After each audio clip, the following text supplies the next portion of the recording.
আসসালামু আলাইকুম।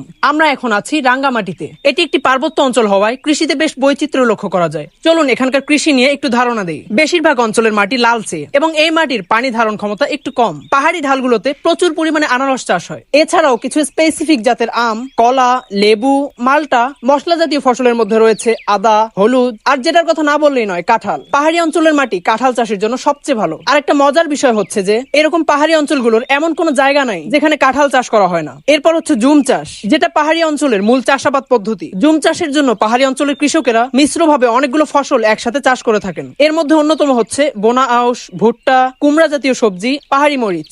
এছাড়াও কাপ্তাই হ্রদের তীরবর্তী নিচু এলাকাগুলো বর্ষাকালে পানিতে টইটুম্বুর থাকে, কিন্তু শীতকালে অর্থাৎ রবি মৌসুমে পানি কমতে শুরু করলে হ্রদের চারপাশে প্রচুর পরিমাণে উর্বর জমি জেগে ওঠে। এই জমিগুলোতে বোরো ধান, তরমুজ, মিষ্টি কুমড়ার চাষ করা হয়। তবে বোরো ধানের ক্ষেত্রে বর্ষা যদি একটু আগে এসে যায়, তাই আগাম কিছু ধানের জাত চাষ করা হয়। পাহাড়ের মাঝখানে যেখানে ঝিরি বা ঝর্ণা আছে এবং ছোট ছোট সমতল ভূমি আছে, এই ঝর্ণাগুলোর পানি ব্যবহার করে কৃষকেরা সারা বছরই সবজি এবং অল্প পরিসরে ধান চাষ করে থাকেন। যাই হোক, এখানকার কৃষিটা বেশ ইন্টারেস্টিং লেগেছে আমার কাছে।